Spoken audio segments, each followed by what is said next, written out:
The first shot came at 2047 hours. Petty Officer Carter never heard it. The subsonic round punched through the weak point in his helmet where the mount met the shell. He dropped instantly, his night vision goggles clattering against the rocks. The sound of his body hitting the ground was the only warning the rest of the SEAL team had before the mountain valley exploded into chaos. Chief Daniel Cross hit the dirt as a second round cracked past his head, missing by inches. 52 years old, 34 years in the Navy combat tours, stretching from Desert Storm to this God-forsaken Afghan valley, and Cross had never felt this naked, this exposed, this hunted. "Sniper multiple positions," he screamed into his radio, pressing himself against a boulder that suddenly felt far too small. His team scattered into whatever cover they could find. 7 SEALs, all of them, veterans, all of them, realizing in the same terrible moment that they'd walked into a perfectly prepared kill zone. Another shot.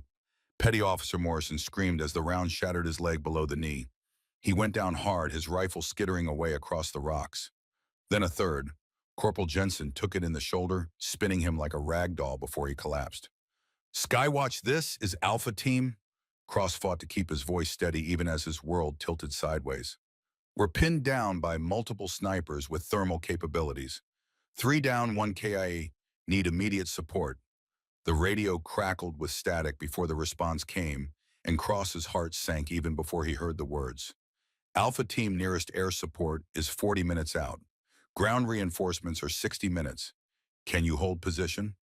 Cross looked at his remaining operators. All of them pressed flat against rocks and ridges, trying to make themselves smaller targets, trying to become invisible to enemies who could see their heat signatures glowing like beacons in the darkness. The Afghan night was moonless. Heavy cloud cover blocked even the stars. For anyone without night vision, the darkness was absolute. But the enemy didn't need starlight. They had thermal optics, could see body heat, could see the warm signature of flesh and blood against the cool mountain rocks. Another shot impacted 6 inches from Cross's face. Rock fragments drew blood across his cheek. He tasted copper and dust. "Negative Skywatch." The words felt like admitting defeat. "We've got maybe 10 minutes before they pick us all off. These snipers own the night." 10 minutes, maybe less. Carter was already dead. 3 more wounded. The enemy was methodical, professional, taking their time, picking them apart one shot at a time. Cross had fought in Desert Storm when he was 20 years old, had been in Mogadishu during Black Hawk Down, Afghanistan, Iraq. 4 decades of combat experience, and he'd never felt this helpless. You couldn't fight what you couldn't see. Couldn't locate enemies who could watch you die in perfect thermal clarity while you fumbled blind in the darkness. This was how it ended. Not in a blaze of glory, just 7 men dying slowly in a valley nobody back home could pronounce, killed by an enemy they never saw coming. That's when the voice cut through the radio, calm, steady, like someone ordering coffee. "Alpha Team, this is Overwatch. I can hunt them." Cross keyed his radio with shaking hands. "Who the hell is this? We need actual support, not Chief." The voice was female, young, and carried an absolute certainty that made Cross pause. "I'm 300 meters northwest of your position. I've been tracking enemy movement for the past hour. I count 10 snipers in a coordinated kill zone. They're using AN Pass 13 thermal weapon sights. I can eliminate them, but I need you to trust me and stay down." "You're one person." Cross heard another SEAL scream as a round found flesh. "We need a platoon air support, something that can—" "Chief, you're out of time." The voice didn't rise, didn't waver. "I'm moving now. Keep your IR strobes off and don't shoot at muzzle flashes. You'll give away your positions. I've got this." Cross looked at his team, 4 casualties in less than 3 minutes. The math was simple and brutal. At this rate, they'd all be dead in 10 minutes. He had no choice. "Copy Overwatch." He took a breath. "The night is yours." What Chief Daniel Cross didn't know, what nobody in that valley knew except the woman moving through the darkness. 300 meters northwest was that Staff Sergeant Maya Reeves had been preparing for this moment for 7 years. Every shot she would take tonight, every elimination, every tactic, all of it traced back to a single phone call on a September morning in 2016 when she'd learned her brother was dead. 41 years ago in the winter of 1983, A young Marine corporal named William Patterson crouched in the frozen darkness along the West German border and learned that death had a thermal signature. The Cold War was at its peak. Reagan in the White House, Soviet tanks lined up across the Fulda Gap. The entire world balanced on a nuclear knife's edge, and young men like Patterson stood on the front lines of that invisible war. He was 25 years old, fresh-faced despite 3 years in force reconnaissance. Still believed in right and wrong, good guys and bad guys, the clarity of purpose that made you join the Marines in the first place. The Soviet Spetsnaz operative he was hunting had no such illusions. Patterson had been tracking the man for 6 days, through frozen forests, across mountain ridges, through villages where everyone had learned to look the other way when shadows moved at night. The Spetsnaz was good, maybe the best Patterson had ever hunted. He'd eliminated 4 NATO personnel in 3 weeks. Slip in, one shot, vanish like smoke. But on the 6th night, Patterson caught him. The Soviet was using one of the new thermal scopes, cutting-edge technology that let him see body heat in total darkness. Made him confident, made him think the night belonged to him. Patterson killed him from 400 meters with iron sights and starlight because sometimes old skills beat new technology, and the Soviet never saw it coming. That was the night William Patterson earned his call sign, Ghost. Over the next 7 years, Patterson hunted Spetsnaz operatives across Western Europe, West Berlin, Prague, the Fulda Gap, places where the Cold War burned hot even if the bullets were quiet. He became a legend, the Marine sniper the Soviets couldn't catch, couldn't kill, could barely track. 153 confirmed kills over his career, most of them at night. Most of them against enemies who thought thermal optics made them invincible. Patterson proved them wrong. One shot at a time. In 1980, at an abandoned Soviet listening post in the mountains near the East German border, Patterson finally met his match. A Soviet Spetsnaz colonel named Viktor Konstantin, 30 years old, 200 confirmed kills. The best night operative the Red Army had ever produced. They'd been hunting each other for months. That night, they both arrived at the same location. Both had the same mission, eliminate the other. They faced each other on the roof of the listening post. 2 snipers, 2 rifles, 2 men who understood that only one would walk away. They fired simultaneously. Both missed. It was the only miss in either man's entire career. The only time Ghost Patterson failed to kill his target. The only time Viktor Konstantin's bullet went wide. They stared at each other across 30 meters of darkness. Then Konstantin smiled, gave a small salute, disappeared into the night. Patterson never saw him again. Not in Berlin when the wall came down. Not when the Soviet Union collapsed. Konstantin vanished like he'd never existed, and Patterson spent the next 20 years wondering if he'd imagined the whole thing. He retired in 2010, 52 years old, 30 years of service, a chest full of medals nobody could ask him about, and a head full of memories he couldn't talk about even if they did.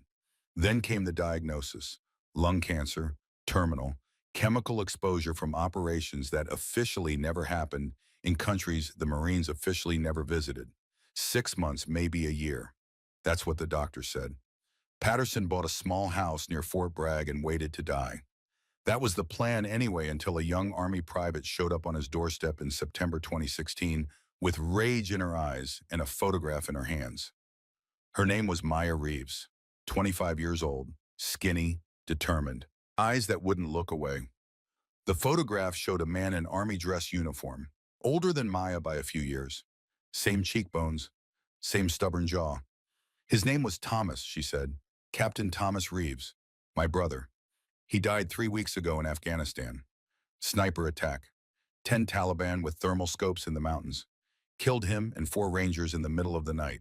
Her voice didn't shake, didn't break, just stated facts like she was filing a report. They said there was nothing he could do. Said you can't fight snipers at night when they have thermal optics, and you don't. Said it was just bad luck. Patterson stood in his doorway and said nothing. I found your name in classified reports, Maya continued. Spent 2 months digging through everything I could access. Everything I couldn't access, I accessed anyway. Court-martial me later. Right now, I need to know if it's true. Did you really kill 47 Soviet Spetsnaz operatives at night when they had thermal scopes and you didn't? Patterson looked at this young woman who'd just lost her brother, who'd committed felonies to find his name, who'd tracked him down like prey, who had the same look in her eyes he'd seen in the mirror 40 years ago when he'd decided to become a hunter. 47 confirmed, he said. Actual numbers higher. Some operations don't exist on paper. Teach me. Not a request, a demand. Teach me everything. Teach me how to hunt at night. Teach me how to kill snipers who think darkness protects them. Teach me so no one else's brother dies thinking the enemy owns the night. Patterson was 58 years old, dying, tired, ready to fade away. But this girl, this fierce, angry, determined girl, reminded him of someone, reminded him of himself at 25. I'll train you, he said, 6 months, every night. I'll teach you everything I learned hunting the best night operatives the Soviets ever produced. But you need to understand something first. Maya met his eyes. This isn't about revenge, Patterson said. Revenge makes you sloppy, makes you emotional, gets you killed. You want to honor your brother. Don't hunt for revenge. Hunt to protect. Become the predator they fear. Make the night belong to the people trying to do good in this world instead of the people trying to do harm. Can you do that? Maya's jaw tightened. Yes, sir. Then tomorrow night we start. Bring a notebook. You're going to need it. For the next 6 months, Patterson poured everything he knew into Maya Reeves. Every night they trained. Started with the basics. How to move in darkness. How to read wind at night when you can't see the flags. How to calculate for temperature drop. How to account for altitude and humidity and barometric pressure. Then the advanced skills. How to spot thermal signatures. How to mask your own heat signature. How to detect electromagnetic emissions from enemy night vision. How to use geometry and patience to thread bullets through impossible angles. Patterson taught her about weapons, the SR-25 rifle, 7.62 by 51 millimeter NATO rounds. Effective range 800 meters in daylight, 600 at night. With subsonic ammunition 175 grain Sierra Match King bullets at 1,050 feet per second, you could stretch that to 700 if you understood ballistics like a mathematician and read wind like a prophet.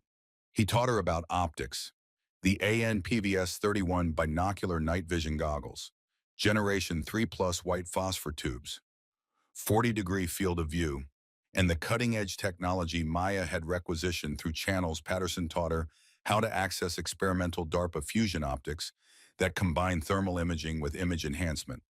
See what the enemy sees. See more than the enemy sees. Most importantly, Patterson taught her patience. The enemy thinks technology makes them superior, he said one night, watching Maya calculate a 600-meter shot in pitch darkness. Thermal scopes, night vision, encrypted communications. They think those tools make them invincible. They're wrong. Tools are just tools. It's the person using them that matters. And every tool has a weakness. Every advantage creates a vulnerability. Your job is to find those vulnerabilities and exploit them. 6 months of training, every night, Patterson pushing her harder than any instructor she'd ever had, making her take 1,000-meter shots in total darkness, making her hit thermal signatures the size of a man's fist, making her move through forests without triggering a single motion sensor. Some nights she wanted to quit, wanted to scream, wanted to tell this dying old man that what he was asking was impossible. But then she'd remember Thomas. Remember the letter he'd sent her a week before he died? The enemy owns the night here, Maya. We can't see them, can't fight them, can't win. So she didn't quit. She learned. She adapted. She became what Patterson was teaching her to be. A ghost, a hunter, a guardian of the night. When she shipped out for her first deployment in 2017, Patterson gave her a gift. His original rifle scope from 1980, battered, scarred, but still functional. Carried this through 15 years of hunting, he said. Constantine never saw me through this glass. Neither will anyone else who tries to kill Americans in the dark. Mount it on your rifle. Let them see it before they die. Let them know the night doesn't belong to them anymore. Maya served 3 tours in Afghanistan, 6 years, 207 confirmed kills, 80% of them at night, 0 friendly casualties during any operation where she provided overwatch. She became a legend, the Ghost's apprentice, the woman who hunted in darkness like she was born to it. And through it all, even as the cancer ate away at Patterson's lungs, even as he grew weaker and thinner and closer to death, he tracked her career. Read every after-action report, watched her become everything he'd trained her to be. When the intelligence came through about a 10-man enemy sniper cell operating in the mountains coordinating thermal optics to create overlapping kill zones, Maya called Patterson first. "This is it," she said. "This is what you trained me for." Patterson was 65 years old, down to 130 pounds. 6 months to live, maybe less. But his voice was steady. "Show them, Maya. Show them what a ghost can do." Now in the Afghan darkness, Maya moved like water through the rocks. Chief Cross and his team were pinned 300 meters southeast. 10 enemy snipers in prepared positions on the surrounding ridges. All of them with thermal optics. All of them professional. All of them thinking the night and their technology made them invincible. Maya's SR-25 rifle weighed 8 pounds. The Surefire suppressor added another pound and a half. Her night vision rig another 3 pounds. She carried 160 rounds of subsonic ammunition, each one loaded by Patterson himself 5 years ago. Save them for this. For her. The rifle scope was a Night Force ATCR, 7 to 35 power magnification. But mounted above it in a quick-release bracket, Patterson's original 1983 Marine scope. Battered steel, scratched glass, a relic from another war. She settled into her first firing position. 430 meters northeast of her location, an enemy sniper lay prone behind a cluster of rocks. Perfect position, good cover, clear field of fire down into the valley where Cross's team huddled. Through Maya's fusion optics, the enemy glowed. His thermal scope created a faint heat signature. His body even pressed against cold rocks radiated warmth that her equipment could detect. He was scanning the valley, searching for targets, confident in his position, confident in his technology, confident in the darkness. He never thought to look behind him. Maya checked the wind. 8 miles per hour left to right. Temperature 62 degrees. Humidity 40%. Altitude 7,000 feet. The calculations ran through her head like muscle memory. Patterson's voice in her mind. Windage 0.7 mils. Elevation 4.2 mils. Subsonic flight time 1.1 seconds. Aim small, miss small. Breathe. Squeeze. Follow through. The suppressed rifle coughed. 125 decibels. Quiet enough to dissipate in the mountain air. Quiet enough that the sound gave no directional information. Just a crack in the darkness that could have come from anywhere. Through her scope, Maya watched the enemy sniper's thermal signature go limp. He never moved again. She was relocating before his body temperature even started to drop. First rule of night sniping, never shoot twice from the same position. They can't see you, but they can triangulate sound if you're careless. 25 meters east, new position, new angle. Same mission. Target 2 was 520 meters south. Using a Russian-made OSV-96, 12.7 millimeter anti-material rifle. Big, loud, devastating. He was firing on Cross's position, the muzzle flash visible even through his suppressor. Maya waited, watched him through her optics, watched him work the bolt, chamber another massive round, press his eye to his thermal scope. He fired. The recoil rocked him back slightly. His attention was focused down into the valley. Focused on killing, never thinking about dying. Maya's subsonic round took 1.2 seconds to cross the distance. The enemy sniper was working his bolt for another shot when the bullet arrived. Took him at the base of the skull. Instant shutdown of the central nervous system. His thermal signature collapsed. The big rifle clattered against rocks. 2 down, 8 to go. Cross's voice crackled on the radio. "Overwatch, we saw that muzzle flash go dark. What's your status?" "2 eliminated, Chief. 8 remaining. Keep your heads down." Targets 3 and 4 were working as a team, 345 meters west. 1 shooter with an Accuracy International AX338. 1 spotter with thermal binoculars. Smart tactics, professional positioning, made them more effective, also made them harder to eliminate. But Maya had been trained by a man who'd fought 2-man Soviet Spetsnaz cells for 7 years. Patterson's voice in her memory. "Kill the spotter first. He's the one who might see you. The shooter's attention is downrange. The spotter was scanning the ridges with thermal binos, searching for threats, doing his job well, just not well enough. Maya's shot was 355 meters at a 12-degree downward angle, had to compensate for the geometry. Bullet drop at that angle was 14.3 inches. Windage .5 mils right. She fired. The spotter's thermal signature went dark instantly. The shooter reacted, turned to his partner, realized something was wrong, reached out to shake him.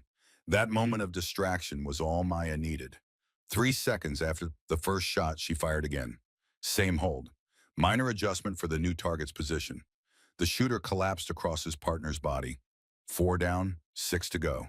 In the valley below, Chief Cross was watching his SEALs, watching them huddle in cover, watching them realize that the enemy fire had stopped, that someone out there in the darkness was hunting the hunters. Overwatch, he radioed. Status, 4 enemy snipers eliminated. Maya's voice was steady, professional, like she was reporting weather. 6 remaining. Stay in position.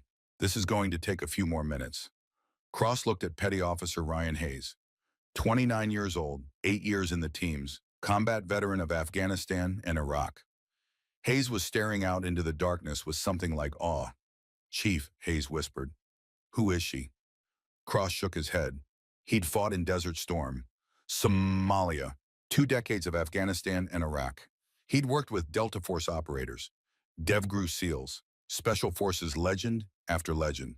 He'd never seen anything like this. I don't know, Cross said, but whoever she is, she's saving our lives.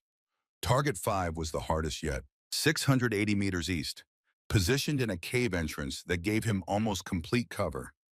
Only his rifle barrel and the faint thermal bloom of his scope lens were visible from Maya's position. It was an extreme shot, small target, long range, variable mountain winds. Most snipers wouldn't attempt it, but Maya's hands didn't shake. Her breathing didn't quicken, because this wasn't just a target. This was a promise she'd made 7 years ago. Patterson's voice came through on her encrypted satellite phone. He was monitoring from 10,000 miles away, dying in a hospital room at Fort Bragg. But his voice was clear. Maya, that cave position, check your tablet, grid reference Delta 7. She pulled up the file he'd transmitted, classified intelligence from 2016. Her blood went cold. That cave, that exact position, that was where Thomas had died. Her brother had been pinned down by snipers in this valley 7 years ago. He'd called for fire support, waited for help that came too late, died in the darkness wondering why the night belonged to the enemy. Thomas called me 2 hours before his last mission, Patterson said quietly. Asked about hunting Soviet-style snipers at night. I gave him what advice I could remotely. It wasn't enough. He didn't have the training you have. A pause. A breath that rattled with fluid and cancer. Don't let his death be meaningless, Maya. Make this shot. Make it for him. Make it for everyone who died thinking the night couldn't be won. Maya's jaw tightened. She positioned herself, calculated every variable. Wind at this range would drift the bullet 22 inches. Drop would be 180 inches.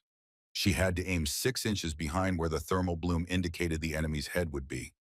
The angle was extreme. The target was minimal. The shot was nearly impossible. She took it anyway. This one's for you, Thomas, she whispered. The subsonic round flew through mountain air for 1.8 seconds. A tiny piece of lead threading through darkness. Finding its target through mathematics and skill, and 7 years of grief transformed into purpose. The thermal bloom suddenly tilted, fell sideways. The enemy sniper collapsed inside his cave, never knowing what killed him. 5 down. Patterson's voice crackled over the phone, pride thick in his words despite the cancer eating his lungs. That's my girl. Thomas would be proud. Maya was already moving to her next position. No time for grief, no time for relief. 5 more targets, 5 more threats to eliminate. Target 6 made a fatal mistake. He used his radio. The electromagnetic signature lit up on Maya's detection equipment like a flare. 295 meters north, concealed in thick brush where his thermal signature blended with ambient heat. Invisible to most sensors, but the EM spike from his radio transmission gave him away. Triangulated his exact position, Maya fired into the vegetation, aimed at the center of that electromagnetic pulse. The brush rustled, shifted, a body fell, an SVD rifle clattered against rocks. 6 down. Targets 7 and 8 panicked. Both broke position simultaneously. Started running, trying to relocate to better cover. Fatal mistake. Movement created clear thermal signatures against the cool rocks. Heat blooms moving across cooler backgrounds. Might as well have been carrying spotlights. Target 7 was running north-northeast, 380 meters and opening. Maya led him by 2.1 meters, accounted for his speed and the bullet's flight time. Fired. The running figure collapsed mid-stride, tumbled down the slope. Target 8 had reached new cover, a boulder at 410 meters. Thought he was safe, but his thermal signature was partially visible around the edge of the rock. 8 inches of exposure. Just enough. Maya threaded the needle. The round passed through the gap between rocks. Found flesh.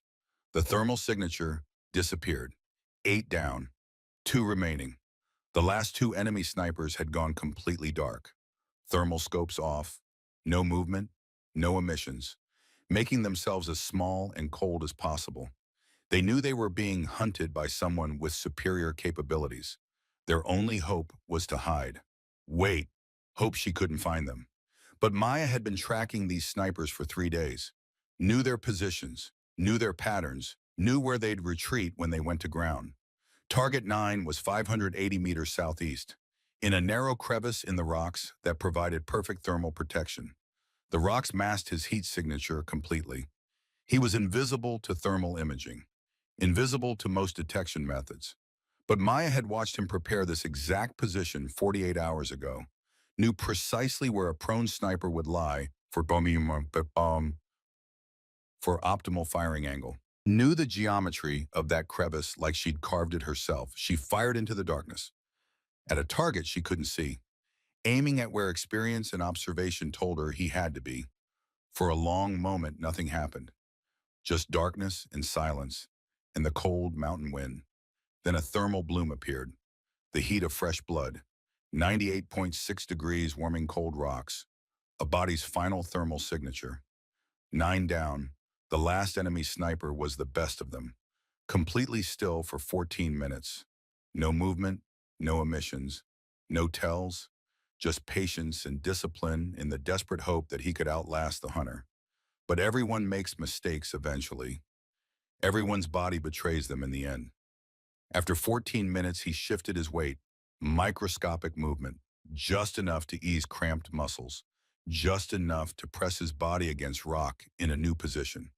Created a brief thermal differential, 0.2 degrees Fahrenheit, visible for 2.8 seconds. Maya saw it, marked the position, calculated where a prone sniper would be relative to that thermal flash.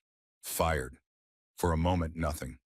Just the wind, just the darkness, just the weight of the entire operation hanging on this last shot.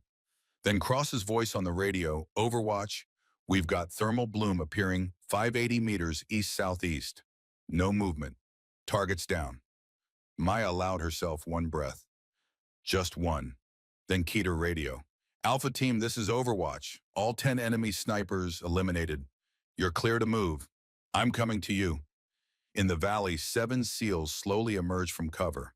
Stunned, disbelieving, alive.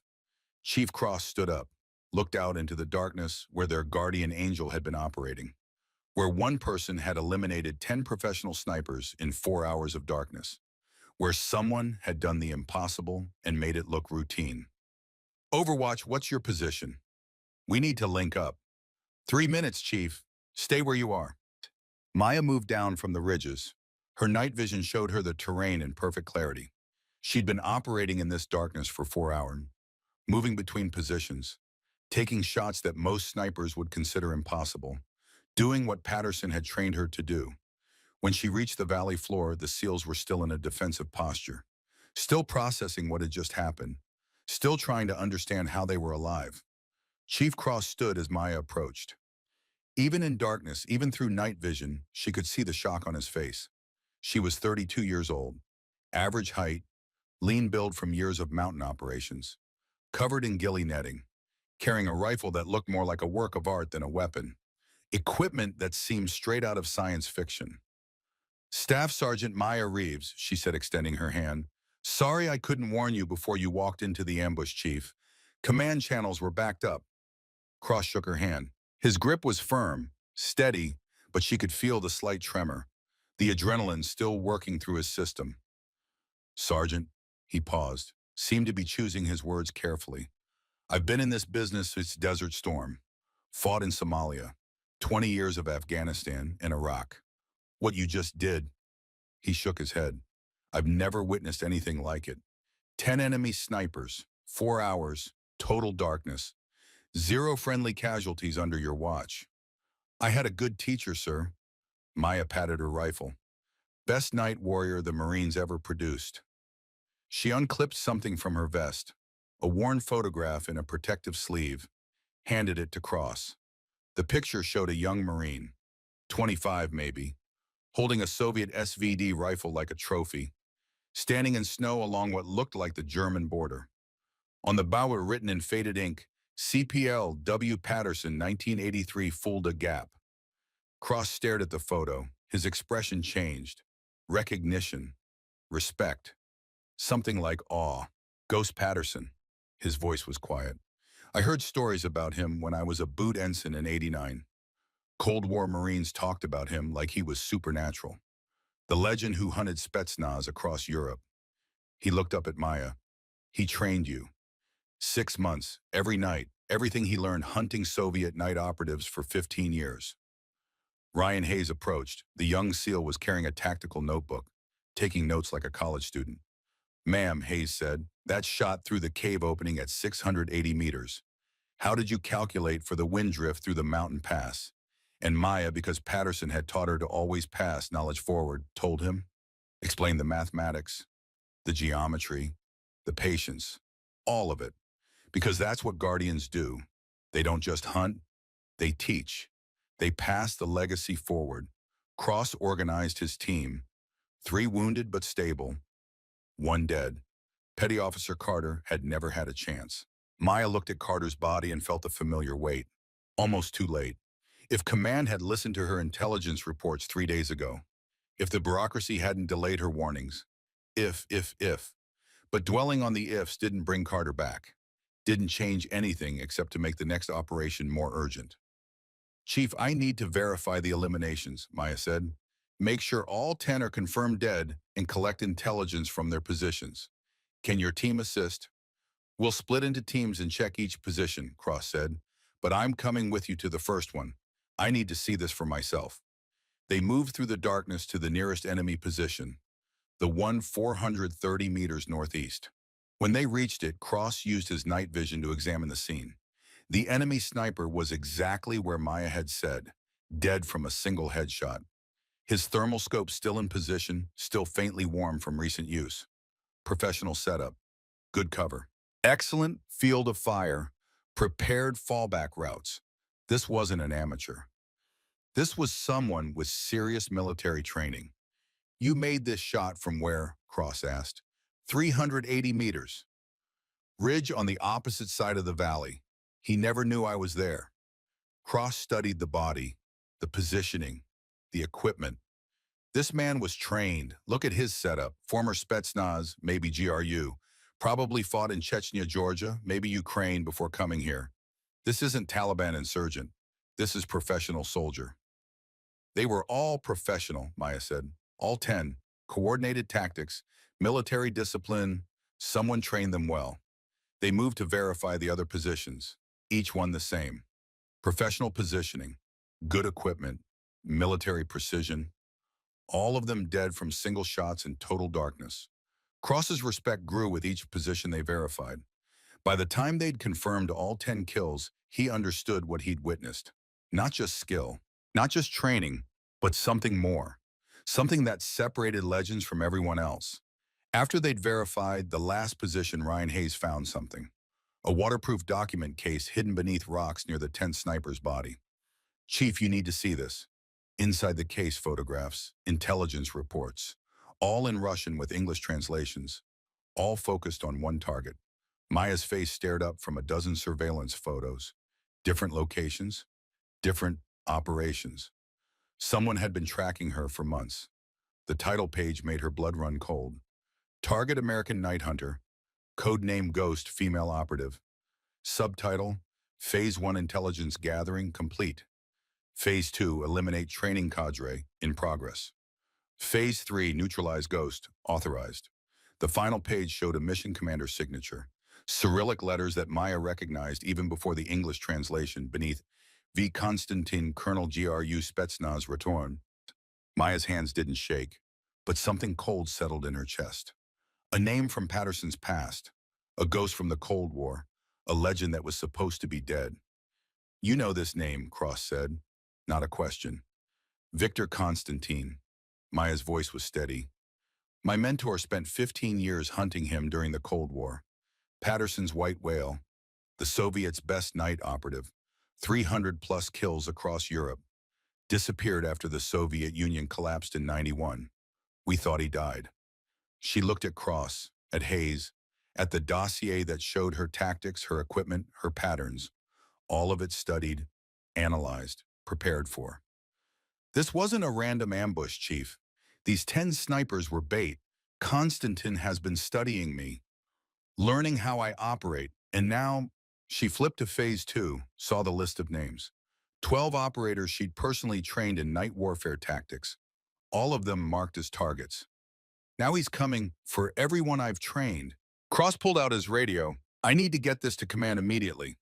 But before he could key the mic, Maya's encrypted satellite phone buzzed.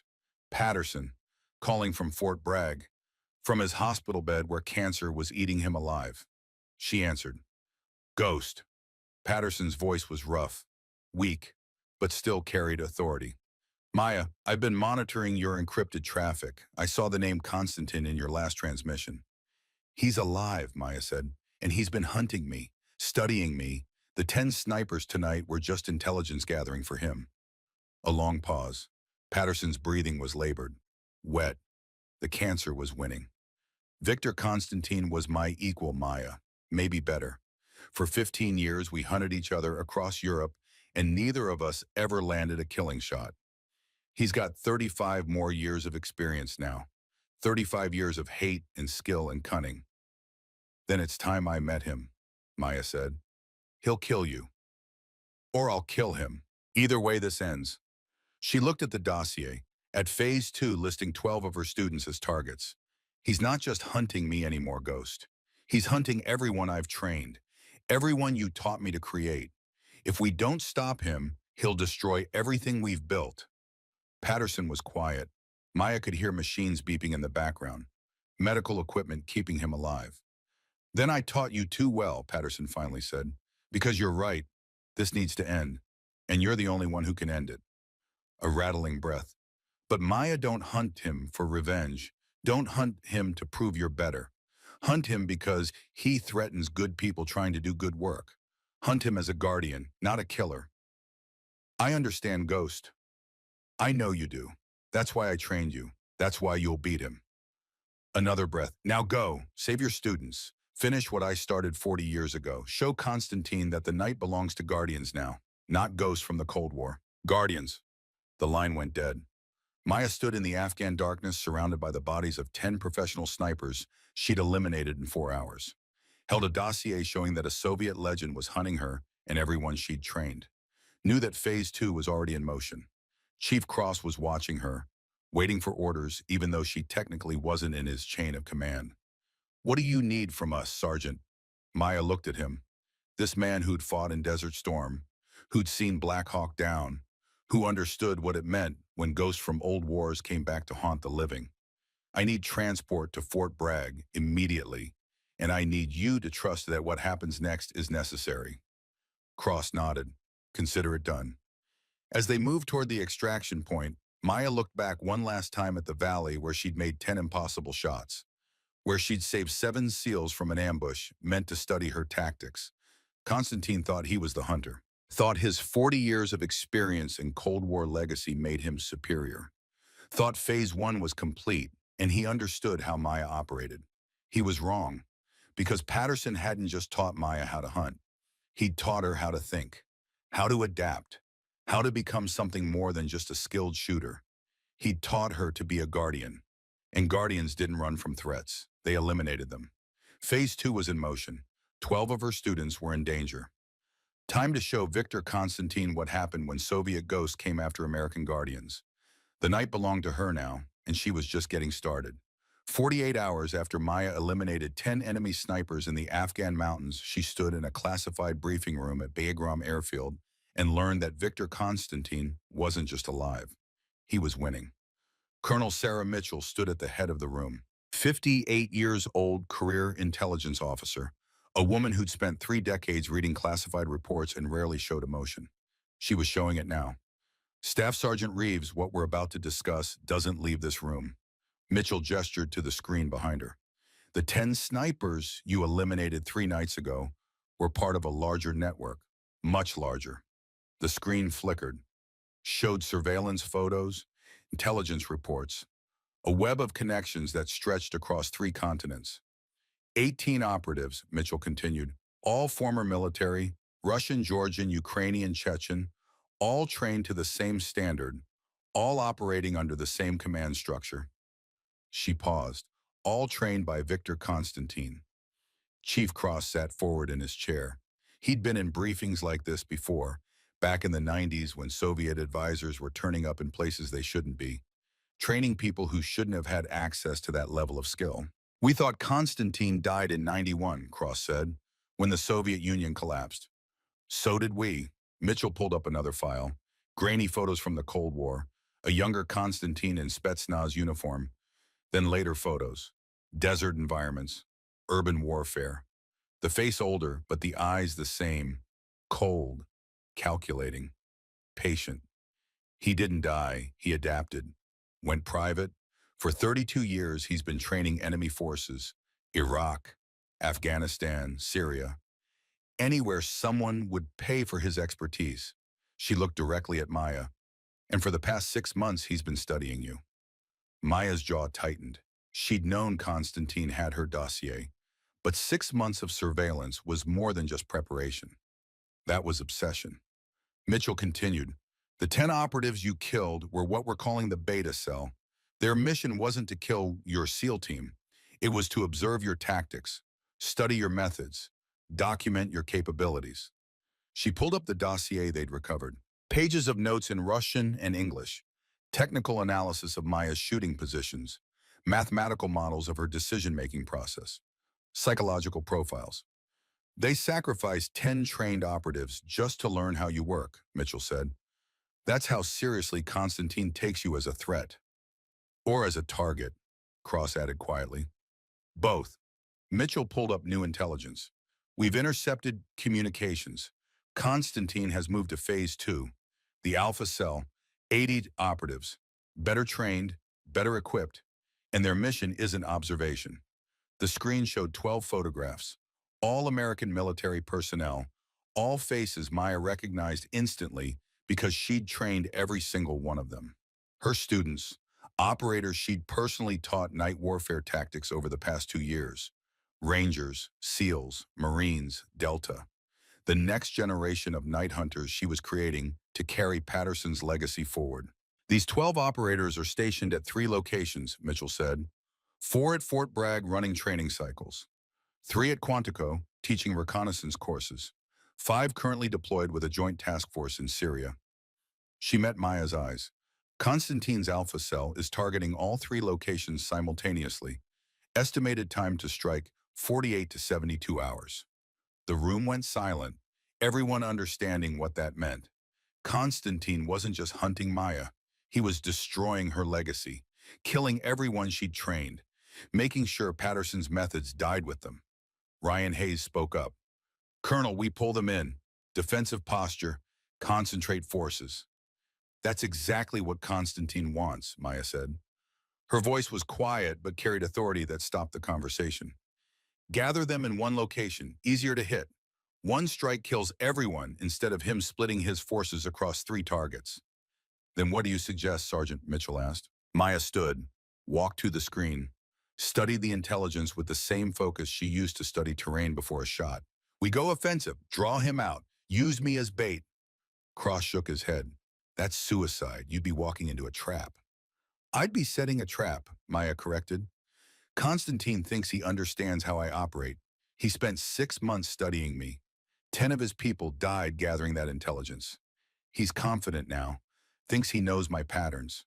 She turned to face the room. So we break those patterns, give him something he doesn't expect. And when he commits his forces, we eliminate them. And if it doesn't work, Mitchell asked, then 12 of my students die. And Constantine moves on to phase 3, which I'm guessing means coming after me directly. Maya's voice didn't waver. Either way, this ends now. On our terms, not his. Mitchell studied her for a long moment, then nodded. I'll authorize a tactical operation.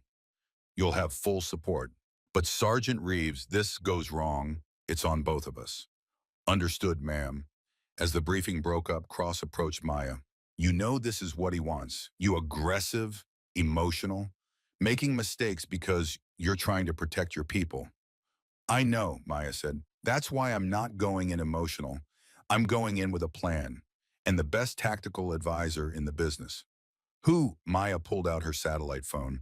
The man who hunted Constantine for 15 years and lived to tell about it. 12 hours later, a military medical transport landed at Boardroom. Against every doctor's order, against all common sense and regulation, Sergeant Major William Patterson stepped off that aircraft. He was 65 years old, weighed maybe 130 pounds, moved like every step cost him. Terminal lung cancer was eating him from the inside out. By all rights, he should have been in a hospital bed waiting to die. Instead, he was in Afghanistan about to advise on a tactical operation against the one enemy who'd ever been his equal. Cross watched Patterson shuffle across the tarmac and felt something he hadn't felt since Somalia. That bone-deep certainty that he was in the presence of someone truly exceptional. Someone who'd transcended normal human limits through pure force of will. Sergeant Major Patterson, Cross saluted. Chief Daniel Cross, SEAL Team 7. It's an honor, sir. Patterson returned the salute with a hand that shook slightly, but his eyes were clear, sharp, missing nothing. Chief Cross, Maya's told me about you. Desert Storm and Somalia veteran. You understand what we're up against. A ghost from the Cold War who wants to kill everyone Maya's ever trained, Cross said bluntly. Not just kill, Patterson corrected. Destroy. There's a difference. Constantine isn't hunting for money anymore. This is personal. This is about proving he was always better than me. And the way he does that is by destroying my legacy. He looked toward the operations building where Maya was planning. She's my legacy. The students she's trained are my legacy. He wants to erase all of it. Make sure Patterson's methods die with Patterson. He doesn't know Maya like you do, Cross said. Patterson smiled. It made his gaunt face look almost skeletal. No, he doesn't. He thinks she's me with better technology. He's wrong. She's better than I ever was, because she understands something I took 40 years to learn. He started walking toward the ops building. You can't beat the darkness by becoming darkness. You beat it by being the light. Inside the Tactical Operations Center, Maya had assembled her team. Cross and 4 of his SEALs, including Ryan Hayes, 3 Army Rangers who trained under her, 2 Marine Scout snipers, 12 operators total, plus Patterson as advisor. Intelligence has located Constantine's alpha cell, Maya said, pulling up satellite imagery. Mountain Valley 90 kilometers northwest. 8 operatives in prepared positions. Same terrain profile as where we engaged the beta cell. He's using familiar ground, Patterson observed. Classic Soviet doctrine. Control the terrain, force the enemy to come to you. That's exactly what we're going to do, Maya said, but not the way he expects. She outlined the plan. Split into 4 teams of 3. Insert at different landing zones surrounding the target area. Create a perimeter. Force the alpha cell to defend from multiple directions instead of picking off a single advancing force. Constantine thinks I hunt from elevation, Maya explained. Every shot I took 3 nights ago was from high ground. That's in his intelligence reports. So he'll expect me to position high, set up his defenses accordingly. She smiled. It was the same smile Patterson used to wear when he was about to do something no Soviet planner would anticipate. I'm going low. Valley floor. right into his expected kill zone. While you're all creating pressure from the ridges, I'll be eliminating his people from the one direction he won't expect. Cross studied the plan. It was aggressive, dangerous, required perfect timing and coordination. The kind of operation that got people killed if anything went wrong. It was also brilliant. When do we insert? He asked. 2200 hours, 6 hours from now. Maya looked at each operator in turn. I trained most of you. You know my methods, but tonight forget everything I taught you about my patterns. Tonight we're doing something Constantine can't predict. We're adapting, and adaptation beats preparation every single time. The next 4 hours were a blur of preparation, weapons checks, communications tests, route planning. Patterson sat in the corner of the operations center watching Maya work, watching her brief operators, watching her transform from the young woman he'd trained into the leader those operators needed. Cross approached him during a lull. Sergeant Major, can I ask you something? Shoot, Chief. You hunted Constantine for 15 years, never killed him, never even wounded him. What makes you think Maya can do what you couldn't? Patterson was quiet for a long moment. When he spoke, his voice was soft but certain. Because I was hunting for the wrong reasons, Chief. I hunted Constantine because I wanted to prove I was better, wanted to beat the best. It was about ego, about legacy, about pride. He looked at Maya across the room. Maya isn't hunting for any of those reasons. She's hunting because 12 of her students are in danger, because good people need protection. That clarity of purpose, that's what makes her dangerous. More dangerous than I ever was. You really believe that? I trained her, Chief. I know what she's capable of. And I know she's already better than me because she learned the lesson that took me 4 decades to understand. Patterson's voice dropped to barely a whisper. The night doesn't belong to the hunter with the most kills. It belongs to the guardian with the clearest purpose. At 2200 hours, 4 helicopters lifted off from Boardroom. Each carried one team, each headed to a different insertion point surrounding the target valley. Maya rode with Cross's team. Patterson stayed at the operations center monitoring communications, providing guidance, being the ghost in the machine. The flight took 37 minutes. As they approached the landing zone, Maya ran final equipment checks.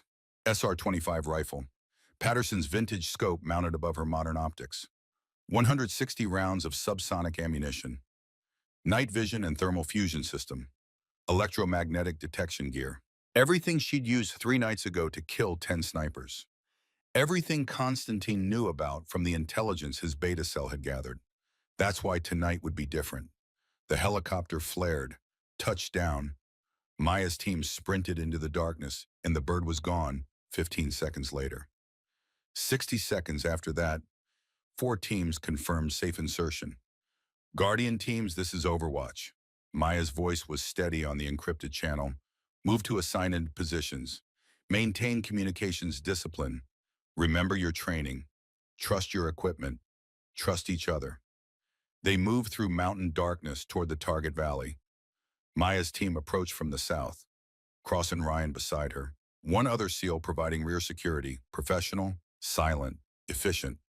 90 minutes after insertion, all 4 teams were in position surrounding the valley. Maya could see the thermal signatures on her display. 8 enemy operatives positioned exactly where intelligence predicted. Ridgelines, high ground, overlapping fields of fire, perfect defensive positions if your enemy came from expected directions. All teams, this is Overwatch. I have 8 thermal signatures confirmed. Holding positions. Patterson's voice crackled in her ear on the private channel. Maya, something's wrong. Those positions are too visible, too obvious. She'd been thinking the same thing. Like they want us to see them. Like they're bait, Patterson confirmed. Check for secondary positions. Constantine never commits all his forces to the visible fight. Maya switched her thermal display to maximum sensitivity, scanned the ridge lines more carefully. And there, barely visible, heat signatures that were slightly different from ambient rock temperature. Not in the obvious defensive positions, but behind them. Waiting. Not 8 enemies, 16. Constantine split his alpha cell into 2 elements. 8 positioned as visible bait, 8 more hidden behind them as the killing force. All 16 from his remaining network. All teams aboard approach. Maya's voice cut through the radio. Thermal signatures behind visible positions. This is a. The night exploded with gunfire. Muzzle flashes erupted from positions that hadn't existed seconds ago. The real Alpha Cell revealing themselves now that American forces were committed, ambushing the ambushers. Cross's SEAL team took immediate fire. Cross went down hard, dragging himself behind cover. Ryan returned fire muzzle break, throwing flame into the darkness. Team 2, the Rangers on the eastern ridge, reported 2 wounded within the first 30 seconds. Team 3 Marines to the north were pinned down by coordinated suppressing fire. Only Team 4 positioned to the west had cover and were laying down supporting fire. In less than a minute, the tactical advantage had evaporated. Constantine had predicted Maya's countermove, had positioned his forces to exploit it. Now 16 highly trained operatives had 12 American operators pinned down in a kill zone. All teams fall back to secondary positions, Maya ordered. Team 4 provide covering fire. Teams 1, 2, 3 disengage and relocate. But Cross wasn't moving. He'd taken a round through his plate carrier. Trauma plate had stopped penetration, but the kinetic impact had cracked ribs, maybe collapsed a lung. He was breathing in short, sharp gasps. Ryan was trying to pull him to better cover while returning fire with his rifle in one hand. Not enough. The enemy had them bracketed, had their position marked. It was only a matter of time. Maya made a decision that Patterson had been training her for since that first night 7 years ago. The decision that separated hunters from guardians. She broke cover, sprinted toward Cross's position, drew enemy fire deliberately to give Ryan time to drag Cross to safety. Rounds impacted all around her. She felt one tug at her ghillie netting, felt another crack past her ear so close she could feel the pressure wave. But she was moving, serpentine pattern, unpredictable, and she reached Cross's position somehow still alive. "Chief, stay down." She grabbed his drag handle. Ryan had him from the other side. Together, they pulled him back 15 meters to a rocky depression that provided cover from multiple angles. "Overwatch, this is Team 2. The Ranger team leader's voice was tight with stress. "We've got 3 wounded. Can't disengage. Request immediate support." Maya looked at Cross, at Ryan, at the tactical situation falling apart in real time. Then she looked at her rifle, at Patterson's vintage scope mounted above modern optics, at the equipment and training that had made her the most effective night hunter in the American military. Patterson's voice came through her earpiece. "Private channel, just for her. Maya, listen to me. You can't save everyone, not tonight, not against 16 professionals in prepared positions. You need to extract, regroup, fight another day. 12 of my students are still in danger," she said quietly. "If we run, Constantine moves to hit them at their bases. Fort Bragg, Quantico, Syria. We're out of time." "Then what's the play?" Maya checked her ammunition. 160 rounds, 16 enemies. Math that didn't work if she tried to fight them all simultaneously. But she didn't have to fight them all at once. She just had to make them think she was. "Ghost, I need you to coordinate defensive positions for all teams. Keep them alive. Keep them fighting. I'm going dark for the next 30 minutes. Going dark where? Into the valley, into their kill zone, where they'll never expect me." She looked at Ryan. "Hayes, you're in tactical command of Team 1. Get the chief stabilized and hold his position. Do not advance. Do not retreat. Just hold." Ryan's eyes were wide. "Ma'am, you can't go in there alone. That's suicide." Well, Maya met his gaze. "It's not suicide if they don't know I'm there. And they won't, because Constantine thinks he knows how I operate. He's wrong." She moved before anyone could argue, slipped into the darkness, became a ghost. The valley floor was the last place anyone would position themselves during a firefight. It was the kill zone, the place where bullets converged, where every elevated position had clear lines of fire, which made it perfect. Maya moved through that darkness like water, used every depression, every rock, every shadow. Her night vision showed her the terrain in perfect clarity, showed her the muzzle flashes above, showed her exactly where Constantine's people were positioned. They were focused outward, focused on the American teams on the ridges, never thinking to look down, never considering that someone would be insane enough to infiltrate through the kill zone itself. That's what Patterson had taught her. The enemy can't defend against what they can't conceive. And Constantine, for all his experience and skill, thought in Soviet doctrine.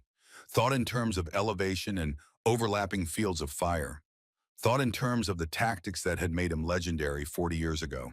He didn't think like a guardian, didn't understand that sometimes you had to go into the worst possible position to achieve the mission. Maya's first target was 420 meters northwest, part of a three-man cell providing suppressing fire on Team Three's position. Shooter-spotter security man, classic Soviet doctrine. The security man was focused on the ridgeline where Team 3 was pinned down. Never looked down into the valley, never considered threats from below.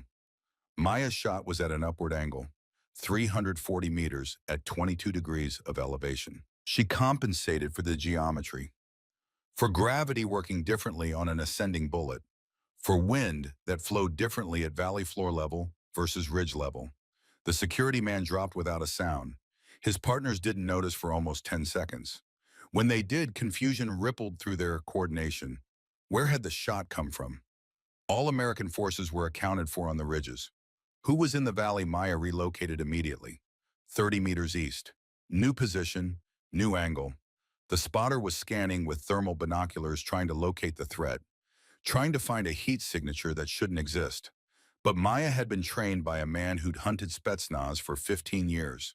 She knew how to mask thermal output, knew how to blend with terrain, knew how to become invisible to the very technology that was supposed to make invisibility impossible. She fired. The spotter dropped. The shooter realized he was alone, exposed. He tried to relocate, but Maya tracked him through her fusion optics, watched him move, calculated his new position before he reached it, fired into the space he was running toward. He arrived at the same time as her bullet, fell mid-stride, 3 down. Patterson's voice crackled in her ear. Maya, I'm tracking your shots through team positions. You're in the valley floor. What the hell are you doing, hunting from the one place they won't expect? That's insane. That's why it's working. She moved to her next position, could hear the confusion rippling through enemy communications. Their carefully planned ambush was fracturing. Someone was killing them from an impossible position, and they couldn't locate the threat. Second cell, two-man team, both using VSS Ventura's rifles with integrated suppressors. Position 580 meters east. They were disciplined. Good. When their comrades went down, they didn't panic. They went to ground, made themselves small, started scanning systematically, but they were scanning the wrong places, looking for threats at their elevation, looking for American teams they knew were on the ridges, not looking down. Maya found the weak point in their positioning, a gap in the rocks where one operator's thermal signature was partially visible. Not his whole body, just his heat blooming from his rifle barrel. The warmth of recently fired shots making the weapon glow slightly brighter than ambient temperature. She aimed at that thermal bloom, knew that 6 inches behind it would be hands, 12 inches behind it would be a face pressed to a scope. She fired. The thermal signature collapsed. The second operator reacted professionally, didn't break cover, didn't panic, just went completely dark, turned off his thermal optics, stopped moving, made himself as cold and invisible as possible. Maya waited. Patience. Patterson's voice in her memory. Everyone makes mistakes eventually. Everyone's body betrays them. 12 minutes passed. The enemy sniper remained perfectly still.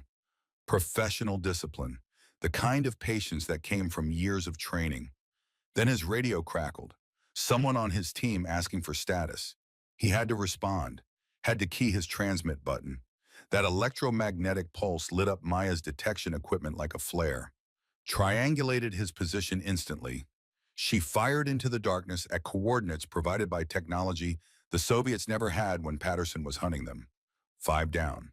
The remaining 11 operatives were starting to understand they weren't the hunters anymore. They were the prey. Someone was inside their kill zone, inside their carefully prepared ambush, turning their own tactics against them.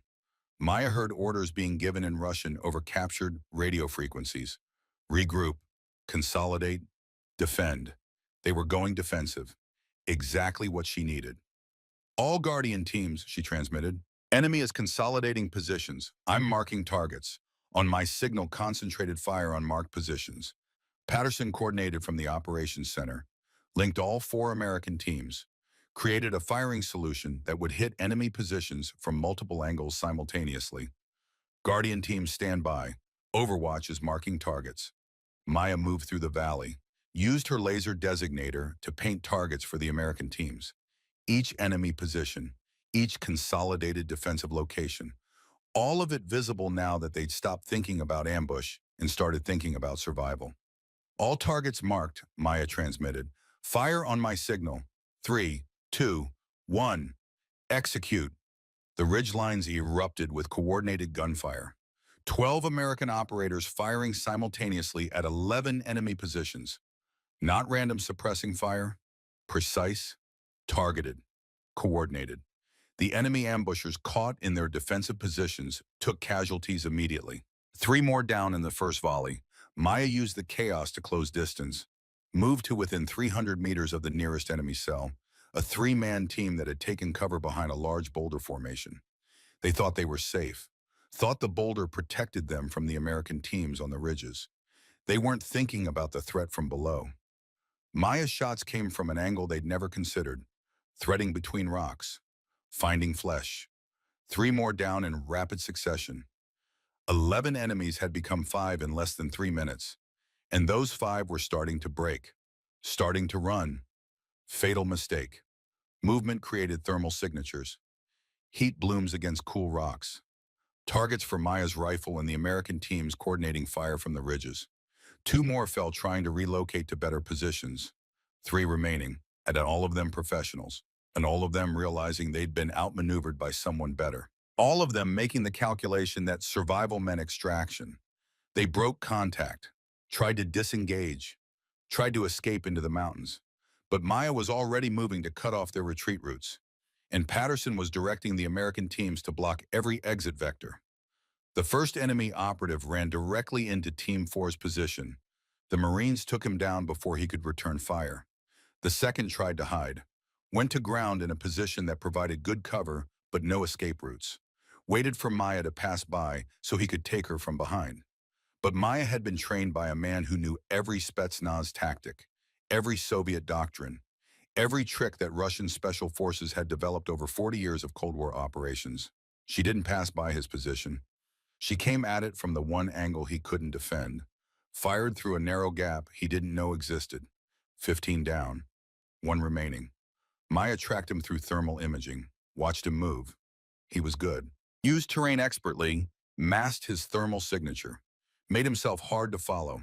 But he made one mistake. He moved toward the primary exfiltration point, the location where Konstantin would have planned an escape helicopter. And Maya had studied the terrain, knew exactly where that location had to be. She beat him there by 4 minutes, positioned herself in shadows, waited with the patience Patterson had drilled into her over 6 months of training. When the last enemy operative arrived, breathing hard, thinking he'd made it to safety, Maya's voice cut through the darkness. "Drop your weapon." He spun, tried to bring his rifle up. Fast, professional, not fast enough. Maya's shot took him in the shoulder, non-lethal, deliberate. She needed him alive. He went down, weapon clattering away across rocks. Maya moved in quickly, kicked the rifle out of reach, covered him with her SR-25. "Phase 2, she said quietly. "Tell me where Constantine is hitting my students." "Fort Bragg, Quantico, Syria. All 3. The operative said nothing, just stared at her with hatred and pain. "You know what happens next," Maya continued. "Medical teams will keep you alive. Intelligence officers will ask questions. Eventually you'll talk. Everyone talks. I'm just giving you the chance to talk now, before your teammates all died for nothing." Still nothing. Then Patterson's voice in her earpiece. "Maya, we've got satellite imagery coming through. You need to see this." She kept her rifle trained on the wounded operative while checking her tactical display. Patterson sent through images captured from surveillance satellites in real time. Fort Bragg, training facility, fire trucks and medical responders, bodies being carried out on stretchers. Quantico, rifle range, same scene, fire, casualties, case, Syria, forward operating base, medics working on wounded soldiers in triage. All 3 locations. All 3 had been hit simultaneously while Maya's teams were engaged with the 16 operatives in Afghanistan. "Oh God," Maya's voice went hollow. It was all a distraction. The 16 operatives, the ambush, phase 2 wasn't about killing us. It was about keeping us busy while the real attack happened. The wounded operative smiled through his pain. You're good. Better than Constantine expected. But he's better. He always wins. Always. Maya's hands didn't shake, but something cold settled in her chest. How many of her students were dead? How many had she failed? Guardian teams, she transmitted. Secure the perimeter. We have one prisoner for interrogation. I need immediate satellite communications with Fort Bragg, Quantico, and Syria Task Force. The next 30 minutes were a nightmare. Status reports coming in from all 3 locations. Fort Bragg, 4 dead, 2 missing. All of Maya's trainees. Attacked during night training exercise by infiltrators using thermal optics and subsonic weapons. Professional hit, in and out before base security could respond. Quantico 2 instructors dead. Both had been teaching Maya's tactics to reconnaissance students. Shot from long range during an early morning jog. Snipers never located. Syria 3 wounded, 1 dead. Attacked during patrol by enemy using night vision and coordinated tactics. The dead soldier was Maya's best student, a young ranger she'd personally mentored for 6 months. 7 of her 12 students dead. 2 missing, presumed dead. 3 wounded. Maya sat in the darkness of the Afghan mountains, surrounded by the bodies of 15 enemy operatives she'd helped eliminate. A tactical victory. Perfect execution. Not a single American casualty during their operation. But while they'd been fighting here, Constantine had been killing there, destroying her legacy, proving that no matter how good she was, he was better, smarter, more experienced, more willing to sacrifice his own people as pawns in a larger game. Chief Cross approached. His ribs were taped, moving hurt, but he was walking. Sergeant, we need to get you back to base. Prisoner transport is inbound. 15 enemy KIA confirmed. Your tactics saved this operation. My tactics got 7 of my students killed, Maya said quietly. Your tactics weren't the problem. Constantine outmaneuvered everyone. Yeah, command, intelligence, all of us. Cross sat down next to her with a grunt of pain. I've been fighting since Desert Storm. 34 years. I've seen good plans fail because the enemy was better. This is one of those times. Maya looked at the tactical display still showing footage from Fort Bragg. Young soldiers being carried out in body bags. Operators she'd trained. People who'd trusted her to prepare them for night warfare. People who'd died while she was too far away to help. Patterson's voice came through her earpiece. Private channel. Maya, I'm looking at the same footage you are. I know what you're thinking. This isn't your fault. 7 dead ghosts. 7. 7 brave operators who died in combat. Not because you failed them, because Constantine is willing to sacrifice anything to win.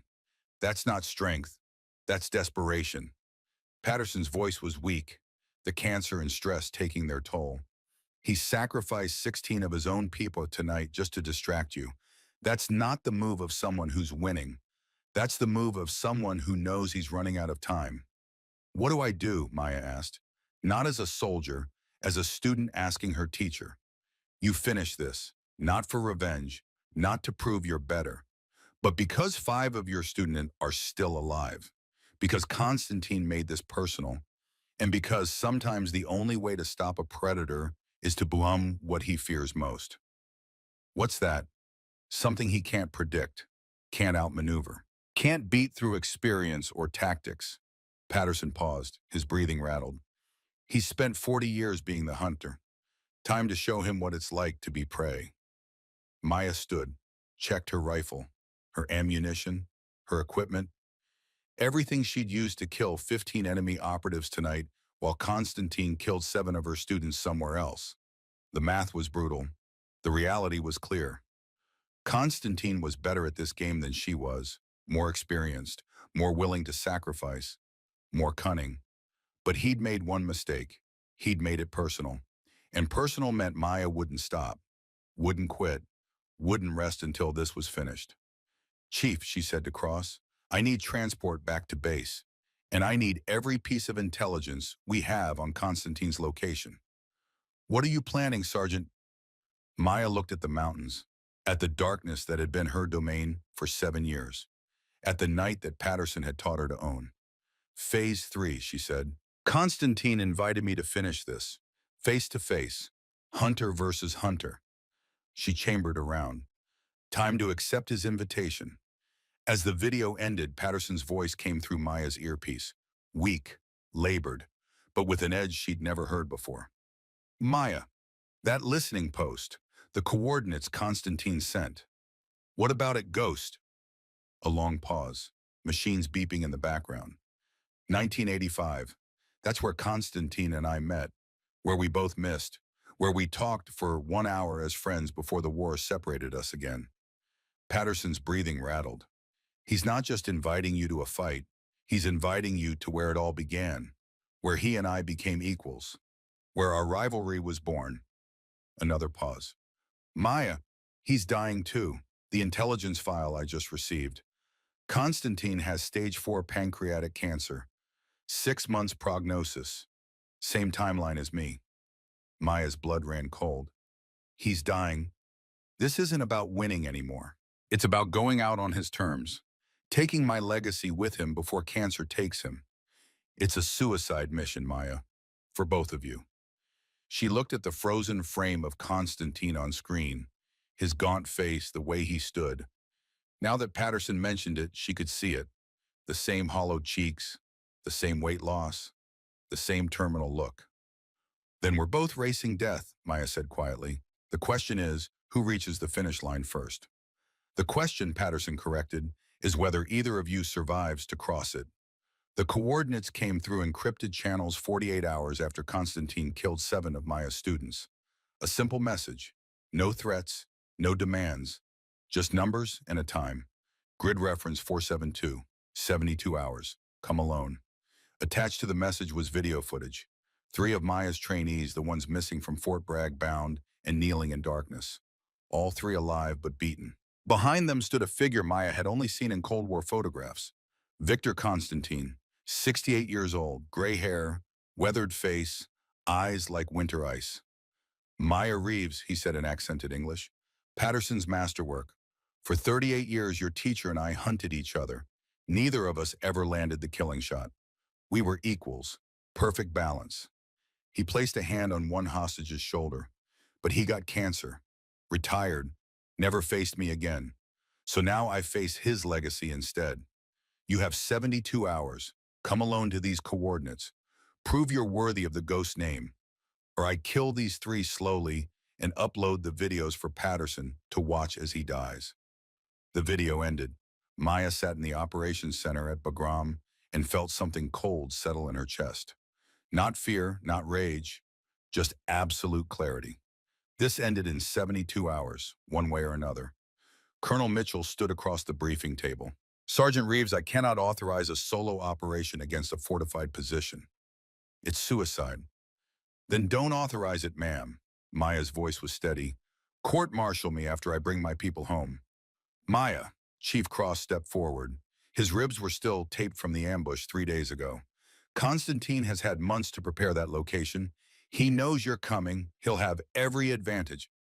High ground, prepared positions, overlapping fields of fire. You walk in there alone and you die. Maybe. Maya pulled up satellite imagery of the coordinates. An abandoned Soviet listening post from the Cold War. Mountain stronghold. Single approach. Perfect defensive position. But he said, come alone. I don't. He kills my people and disappears. Continues hunting the 5 students I have left across the globe. This is the only chance to end it. Ryan Hayes spoke up. The young SEAL had barely left Maya's side since the ambush. Ma'am, with respect, he said, come alone. Didn't say anything about accidentally running into a lost SEAL patrol in the same area. Maya allowed herself a small smile. Maintain perimeter at 2 kilometers, Hayes. When the shooting starts, secure the exits. But inside that stronghold, she met his eyes. That's between me and Constantine. This is personal. Has been since he killed my students. Since he challenged Patterson's legacy. Some fights you take alone. Patterson's voice crackled through the satellite phone. He was back at Fort Bragg now, too weak to travel again. Dying in a hospital bed while his student prepared to face his greatest enemy. Maya, you need to understand something about Constantine. He's not just trying to kill you. He's trying to prove something. To me, to himself, to everyone who thought Soviet methods were inferior. His breathing was labored, wet.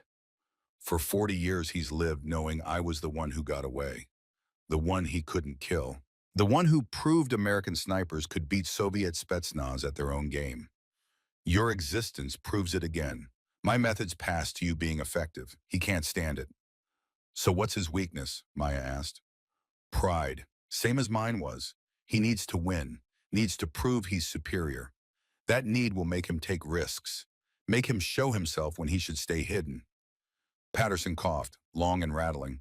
But Maya, listen to me. Don't go there trying to beat him at his game. Don't try to out-snipe him. Don't try to prove you're better. Go there to bring your people home. Let that purpose guide every decision. Purpose beats pride. Every time. I understand, Ghost. I know you do. That's why you're going to win. Another cough. One more thing. I'm having something delivered to Boardroom. Equipment I've been saving. You'll need it. 6 hours later, a classified transport arrived with a single cargo container. Inside was a rifle case. When Maya opened it, she found a weapon that made her breath catch. A custom SR-25, built by Patterson himself over the course of 5 years. Every component hand-selected. Every measurement precise to thousandths of an inch. The barrel was match-grade stainless steel. The trigger broke at exactly 2 pounds. The stock was adjustable for any shooting position. And mounted on top in a quick-release bracket was Patterson's original 1983 Marine scope. A note was taped to the stock in Patterson's handwriting. Carried me through 15 years hunting the best. Now it carries you through one night ending it. Make the shot I never could. Love, Ghost. Maya lifted the rifle. It felt like an extension of her body. Perfectly balanced. Perfectly weighted. This wasn't just equipment. This was Patterson's legacy made tangible. 40 years of knowledge and skill poured into steel and carbon fiber. She chambered around. The bolt moved like silk. The balance was perfect. This rifle wasn't just a weapon.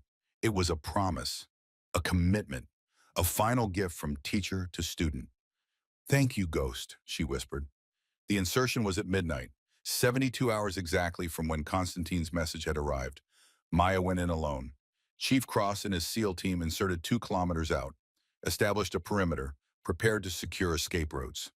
But inside the perimeter, inside Constantine's stronghold, Maya was on her own.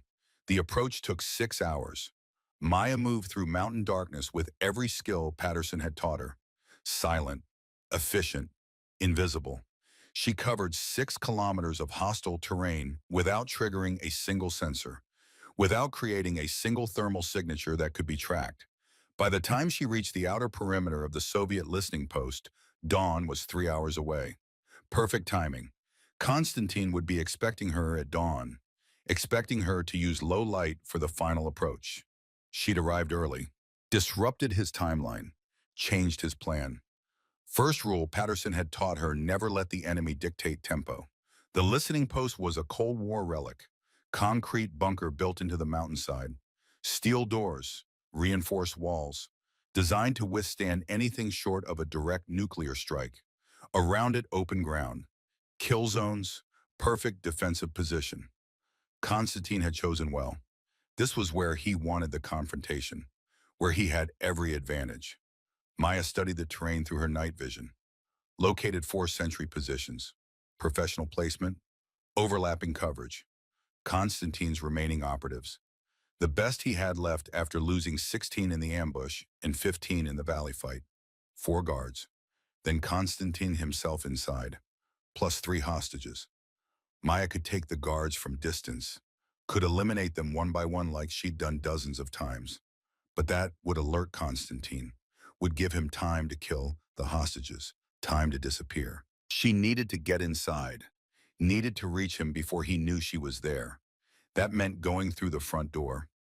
Maya approached the main entrance at 0400 hours. The steel door was closed, locked, probably alarmed, definitely monitored. She stood in front of it, fully visible, made no attempt to hide, keyed her radio on an open frequency she knew Constantine would be monitoring. I'm here, alone, like you asked. Let's finish this. For 30 seconds, nothing happened. Then the door opened with a hydraulic hiss. Lights came on inside, revealing a corridor, concrete walls, steel floor, no cover, perfect kill zone if Constantine wanted to shoot her as she entered. Maya walked in anyway, because that's what Guardians did.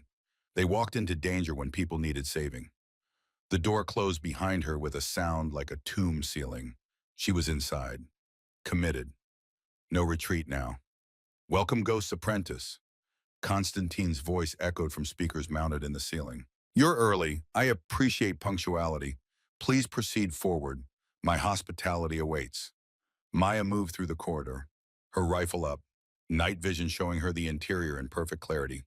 The bunker was exactly as Cold War blueprints indicated. Central operations room, side chambers, storage. All of it designed for a crew of 30 Soviet operators monitoring NATO communications.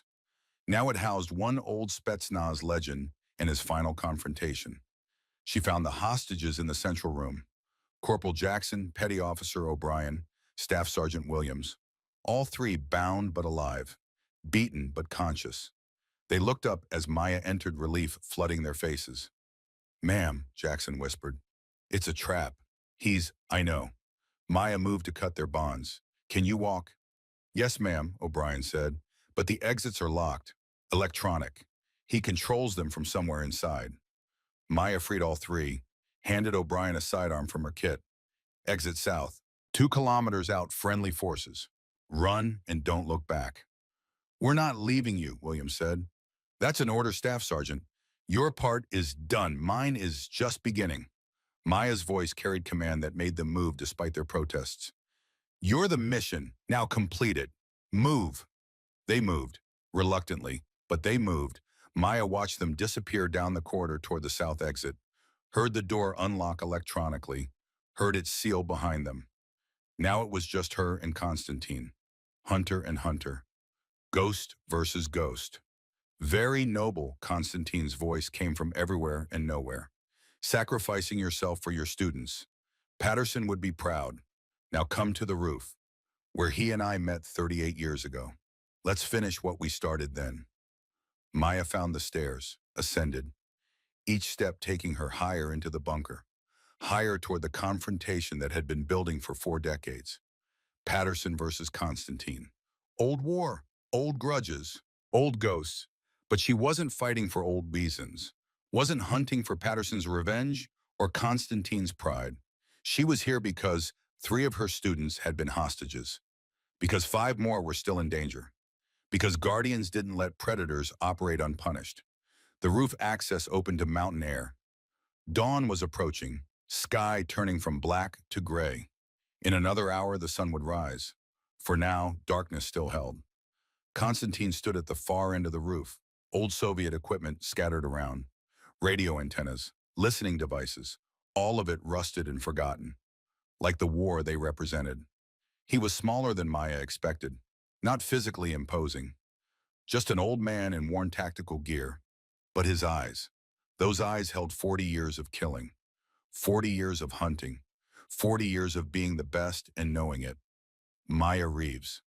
He studied her like a specimen. Finally, Patterson's masterwork.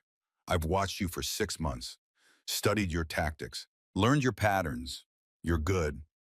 Better than he was at your age. Better than most will ever be. He smiled. But not better than me. Never better than me. I'm not here to prove I'm better, Maya said. Her rifle was slung. His was leaning against equipment 10 meters away. They were talking, not shooting, not yet. I'm here because you killed my students, threatened my people. This ends tonight. You're right, it does end tonight, but not the way you think. Constantine walked slowly along the roof, not threatening, just moving. Let me tell you a story, Maya, about 2 young snipers, one American, one Soviet, both believing their system was superior, both hunting each other across a divided Germany. I know the story, Maya said. Patterson told me. Did he tell you we were friends once before the politics, before the ideology? Constantine's voice carried something like sadness. 1985. This very roof, we met by accident, both hunting the same target. Both arriving at the same time, we aimed at each other. We fired simultaneously. He gestured to a spot on the concrete. Both bullets hit right there, 6 inches from each other. We both missed. Only time either of us ever missed. Then what happened? We talked. For 1 hour, we sat on this roof and talked. As snipers. As professionals. Not as enemies. We discussed wind reading, ballistics, the mathematics of impossible shots. Constantine's eyes grew distant. In that hour, Patterson was my friend. The only friend who understood what I did. What I was. Then why did you keep hunting him? Maya asked. Because when the sun rose, we remembered who we were. What we represented. He went back to being American. I went back to being Soviet, and the war continued. Constantine looked at her, but I never forgot that hour. Never forgot that we were equals, that despite everything we respected each other. If you respected him so much, why are you trying to destroy his legacy? Constantine's expression hardened. Because he got to retire, he got to grow old with honor, he got to die surrounded by respect and gratitude. The words came out sharp, bitter, while I had to hide, had to sell my skills to the highest bidder, had to watch my country collapse and my honor disappear. He won by living long enough to be remembered as hero. I lost by surviving into a world that forgot what I was. So this is about jealousy, Maya said, about wanting what he had. This is about proving that Soviet methods were never inferior, that I was never less than him. Constantine's voice rose. He trained you, passed his skills forward, created a legacy. I trained soldiers too, passed Soviet doctrine forward. But when my students died in your ambushes, when your tactics beat mine, it proved him right. Proved Americans were better. I can't allow that. You're wrong, Maya said quietly. This isn't about American versus Soviet. This isn't about whose doctrine is superior. Patterson learned that 40 years too late. Don't make the same mistake. Then what is it about purpose? Maya met his eyes. Patterson hunted you for 15 years because of ego, because of pride, because he wanted to prove he was best. That's why he never beat you. You were equals in ego. She adjusted her stance slightly. But he learned something eventually. Learned that the night doesn't belong to the hunter with the most kills. It belongs to the guardian with the clearest purpose. Philosophical. Constantine's hand drifted toward his rifle. But philosophy doesn't stop bullets. Doesn't change the fact that I'm faster, more experienced, better trained. I've been doing this for 45 years. You've been doing it for 7. You can't win. I don't need to be better, Maya said. I just need to be right. Constantine grabbed his rifle. Fast, professional. 45 years of muscle memory. Brought it up, aimed, center mass on Maya, perfect shot. Any last words before I prove Soviet training superior? Maya didn't move, didn't flinch, just stood there with her rifle still slung. Yes, you're wrong about Patterson. He didn't retire because he was afraid of you. He retired because he found something worth more than hunting you. He found me, found purpose beyond pride. And that's why his legacy lives while yours dies here. Constantine's finger tightened on the trigger. Goodbye, Ghost's apprentice. The shot came from 900 meters away. It traveled through mountain air for 1.9 seconds, crossed wind that shifted 3 times during flight, compensated for temperature, for altitude, for the rotation of the Earth itself, for every variable that made long-range shooting as much art as mathematics. The bullet hit Constantine's rifle, shattered the scope, jerked the weapon from his hands with kinetic force that spun him sideways. He stumbled, fell. His rifle clattered across the concrete roof. Useless. Maya turned toward the source, knew before she looked what she'd see. 900 meters south, elevated ridge. In the gray pre-dawn light, barely visible, a figure supported by 2 men. Too weak to stand alone. Too weak to live much longer, but strong enough to make one more shot. Patterson. At the extraction point where he'd flown in against every regulation and doctor's order, where he'd positioned himself with his own custom rifle, where he'd waited for 6 hours in terminal agony for this exact moment, where he'd made the shot he'd spent 38 years preparing for. Through her scope, Maya saw him lower the rifle, saw the two medics supporting him ease him to the ground, saw him looking back at her across 900 meters of mountain terrain. Even at this distance, even through optics, she could see him smile. Constantine rolled onto his back, stared at the sky, understanding dawning. Patterson, he was here. He made the shot. 900 meters, Maya said. With terminal lung cancer, with collapsed lungs while dying, he made it because it wasn't about ego anymore. It wasn't about proving he was better. It was about protecting me.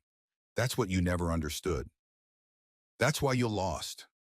Constantine started laughing, harsh, bitter, but genuine. 38 years. 38 years, and he finally got me. Not through superior skill, not through better tactics, he coughed, through love, through caring about something more than himself. He looked at Maya. I trained 63 operatives over 40 years. Not one would have made that shot for me. Not one cared enough. That's the difference between hunters and guardians, Maya said. Constantine closed his eyes. Tell Patterson he won. Not the rivalry, the bigger game. He figured out what mattered. I never did. Maya keyed her radio. Ghost target is neutralized. Mission complete. Hostages secure. Patterson's voice came back so weak it was barely audible. Good. Good girl. Knew you could. A long pause. Labored breathing. Maya, need you too. Need you. The words stopped. Just open channel. Just the sound of medics working. Of machines beeping frantically. Of someone dying 900 meters away. Maya ran, sprinted across the roof, down the stairs, out of the bunker, across open ground. 900 meters. All of it at full sprint with 50 pounds of gear. Cross and his team had secured the perimeter. Had Patterson on the ground, medics working. But Maya could see from 100 meters out it was too late. The exertion of making that shot. The stress on his failing body. It had been too much. She dropped to her knees beside him, grabbed his hand. Ghost, stay with me. Medevac is inbound. You're going to be fine. Patterson's eyes found hers. He was smiling despite the blood on his lips, despite the machines screaming that he was dying. Made the shot, 900 meters. Not bad for old man. Best shot I've ever seen, Maya said. Her voice broke. Thank you. Thank you for everything.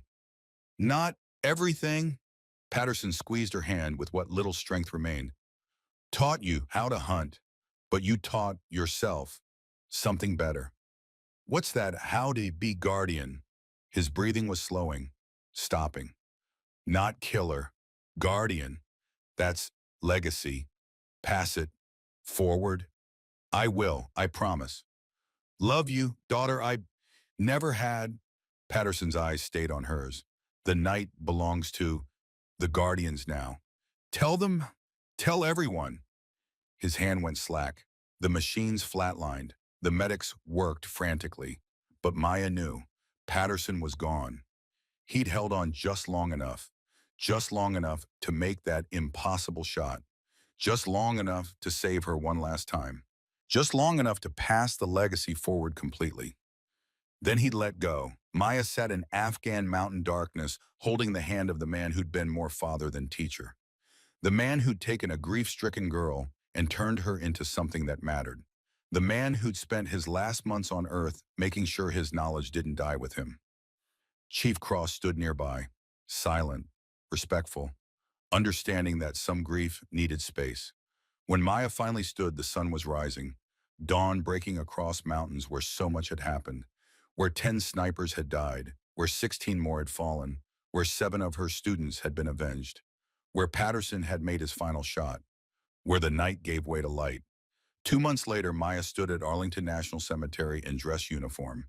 The morning was cold, gray, appropriate for burying legends. Patterson's casket rested on a caisson, flag draped, honored. Behind it, a formation of Marines in dress blues. Patterson's brothers, men who'd served with him, men who'd known him as ghost, as legend, as friend. The chapel was full. Officers from every branch, operators from every special forces unit, All of them here to honor a man who'd spent 40 years in shadows, who'd killed America's enemies from distances they never knew existed, who trained the next generation to do the same. Maya delivered the eulogy, her voice steady despite the grief, despite the weight of speaking for someone who'd changed her life so completely. Sergeant Major William Patterson taught me how to hunt in darkness, how to read wind, how to make impossible shots, how to become a ghost. She looked at the rows of faces, saw Chief's Cross, saw Ryan Hayes, saw Colonel Mitchell, saw the 3 hostages she'd rescued, saw the 5 surviving students from her original 12. All of them here, all of them alive because of what Patterson had taught. But more importantly, he taught me why to hunt, not for glory, not for revenge, not to prove superiority, but to protect those who can't protect themselves. He was the greatest night warrior America ever produced, not because of his 153 confirmed kills, but because his final shot at age 65, dying from cancer across 900 meters of mountain wind. Her voice caught. That shot wasn't about him. It was about saving me, about protecting his student, about being a guardian instead of just a hunter. That's what makes someone great. That's his legacy. The 21 guns salute cracked across Arlington. Taps played. The flag was folded with precision and ceremony, presented to Maya as next of kin, as daughter in all but blood. She accepted it with hands that didn't shake, held it against her chest, felt the weight of everything Patterson had given her, everything he'd taught her, everything he'd been. "Thank you, Ghost," she whispered, "for everything." 3 months later, Fort Bragg unveiled the Patterson Institute for Nocturnal Warfare, a dedicated training facility for special operations forces learning night combat tactics. State-of-the-art equipment, the best instructors, all of it built on Patterson's methods, all of it carrying his name forward. Maya, promoted to Chief Warrant Officer, stood at the entrance on opening day. 47 students waited inside. Rangers, SEALs, Marines, Delta, even 3 international students from allied nations, all of them here to learn what Patterson had spent a lifetime perfecting. In the main training room, mounted in a place of honor, was Patterson's original 1983 rifle scope, the one he'd carried through 15 years of hunting Spetsnaz, the one he'd given to Maya, the one that had seen the impossible shot that ended Constantine. Beside it, a plaque: "The night doesn't belong to the enemy. It belongs to whoever understands it best. And the person who understands it best is the one protecting something more valuable than their own ego. Be guardians, not hunters." Sergeant Major William Ghost Patterson, USMC 1958 to 2023. Maya stood before her first class, looked at the young faces, saw herself 7 years ago, angry, grieving, determined, saw the next generation of night warriors waiting to learn, waiting to carry the legacy forward. "Welcome to the Patterson Institute," she began. "I'm Chief Warrant Officer Maya Reeves. For the next 12 weeks, I'm going to teach you everything Sergeant Major Patterson taught me. How to hunt in darkness, how to read wind at night, how to make shots most people think are impossible, how to become ghosts." She walked to Patterson's scope, touched it gently.